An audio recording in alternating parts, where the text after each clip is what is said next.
السلام عليكم، ازيكم؟ عاملين ايه؟ كل سنه وانتم طيبين. هنعمل مع بعض النهارده سينابون رولز او لفائف القرفه بعجينه طريه وهشه جدا. وهنعمل الصوص كمان تحفه جدا، احلى من الجاهز بكتير بشهاده كل اللي داقوا، ويمكن احلى من صوص سينابون الاصل كمان. يلا عشان ما اطولش عليكم، يلا بينا نبدا الفيديو على طول. اول حاجه معايا كوبايه ميه دافيه، عليها معلقه كبيره خميره فوريه او كيس كامل من الخميرة الفورية، لان الكيس الكامل بيعادل معلقة كبيرة. ومعايا نص كوباية سكر. المكونات دي بعملها علشان اختبر الخميرة، اشوفها ان كانت نشطة ولا لا، عشان ما تبوظش العجينة بتاعتي. واهم حاجة المية تكون دافية مش سخنة، علشان لما بتبقى سخنة ممكن تفسد مفعول الخميرة. هقلبهم كويس مع بعض واغطيها واركنها شوية تتفاعل على ما نجهز المقادير الجافة بتاعتنا. معايا هنا كيلو دقيق، عليه معلقة صغيرة بيكنج باودر، ونص كوباية لبن بودرة، ورشة ملح. ومعايا 3 بيضات، عليهم معلقة صغيرة فانيليا، ومعلقة كبيرة خل. معلقة الخل دي زي محسن للعجينة كده، وبتدي العجينة، بتخلي العجينة لونها أبيض. معايا هنا الخميرة بقت نشطة. لما عملت بابلز كده على الوش كده تبقى كويسة ومش بايظة. هحط المقادير الجافة كلها على الخميرة واعجنهم في العجان كويس، هخلطهم شوية مع بعض، وبعد كده هضيف عليهم الثلاث بيضات والفانيليا والخل، وهعجنهم مع بعض شوية. انا هنا لقيت ان العجينة محتاجة حبة مية كمان، فضفت لها نص كوباية مية. هنا على حسب نوع الدقيق، لان في دقيق بيشرب مية كتير، وفي دقيق مش ما بيشربش المية، فاحنا نضيف المية بالتدريج. هستمر بالضرب لحد ما الاقي العجينه بتلزق في ايدي كده، حاجه بسيطه. وبعد كده هضيف عليهم معلقتين زبده، وهضربهم تاني كويس مع بعض لحد ما الاقي ان العجينه بقت ناعمه جدا جدا معايا وطريه. انت هتلاحظي ان هي بقت ناعمه وطريه جدا في ايدك، وبتلزق برضو شويه في ايدك. بعد كده هغطيها بستريتش راب، وبعد كده هحط عليها فوطه واحطها في مكان دافي شوية على حد ما تتخمر شوية. هنعمل الصوص الخطير بتاعنا. الصوص هيبقى عبارة عن ايه؟ عبارة عن 8 قطع جبنة مثلثات، اي نوع انتي بتفضليه، مش شرط يكون النوع غالي، ممكن نوع رخيص جدا عادي. 8 قطع جبنة مثلثات، ونص كوباية سكر بودرة، وكوباية لبن بودرة، وكوباية لبن دافي، او ممكن مية دافية برضو، لبن او مية عادي، ونص كوباية كريم شانتيه، ومعلقتين زبدة. هنضرب المكونات دي كلها مع بعض بالهاند بلندر، او لو عندك كبة او خلاط اضربيهم، اضربيهم كلهم في الخلاط. هيتضرب كويس. اهم حاجة تتأكدي ان انتي ضربت الخليط ده كله كويس ومفيش اي حاجة مكلكعة.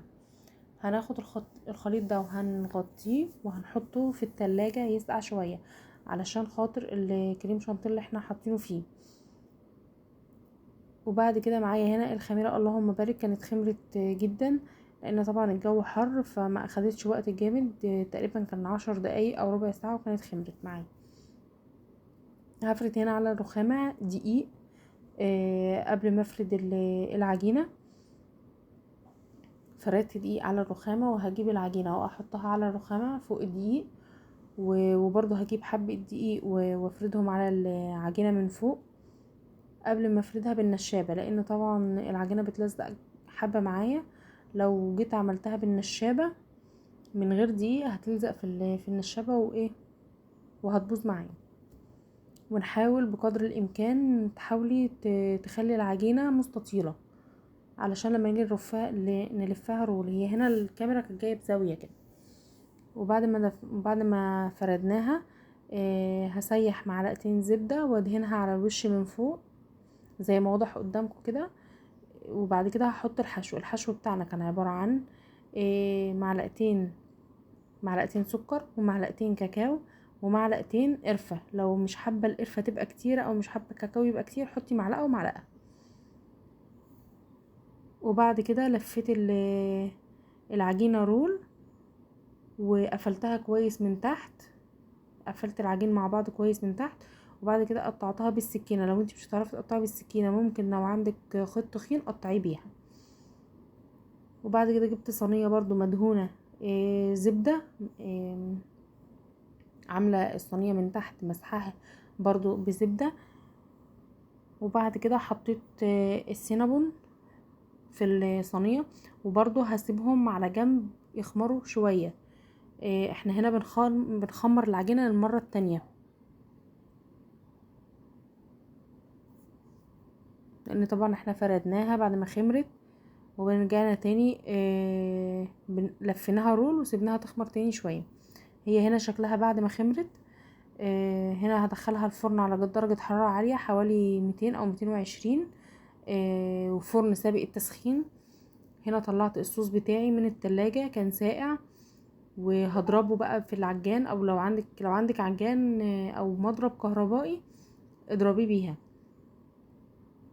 ان احنا هنا لما هنضرب الصوص بتاعنا الصوص هيتقل شوية، لان طبعا في كريم شانتيه وهيتضاعف. يعني حجم الصوص بتاعي هيتضاعف، مش هيبقى الحبة الصغيرين اللي انتوا كنتوا شايفينهم دول، لا بالعكس كريم الشانتيه هيزود الحجم. انا هنا كنت ضربت كريم شانتيه وخلصته خالص. شايفين شكله بقى ابيض وافتح من الاول. يعني الاول كان اصفر شوية طبعا عشان خاطر اللبن البودر اللي احنا كنا حاطينه، فلما اتضرب كل ما بيتضرب اكتر بيفتح اكتر. شايفين هنا شكلها تحفة جدا ازاي، كانت تحفة جدا جدا بصراحة. والعجينة كانت قطنية وهشة جدا.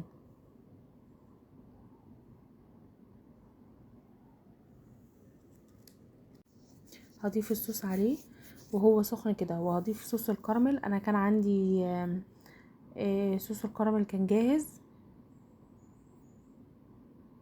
اي صوصات انتوا بتفضلوها، انا هنا ده الصوص حطيته عليه وهو سخن، لان انا طبعا بحبه وهو سخن جدا. في ناس بتفضله بتاكله وهو سخن، وفي ناس بتاكله وهو بارد.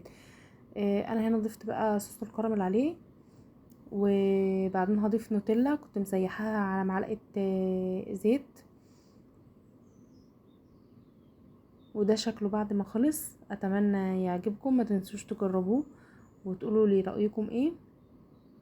لو اول مره تدخل القناه ما تنساش تعمل لايك للفيديو واشتراك للقناه وتفعل زر الجرس عشان تتابع كل جديد.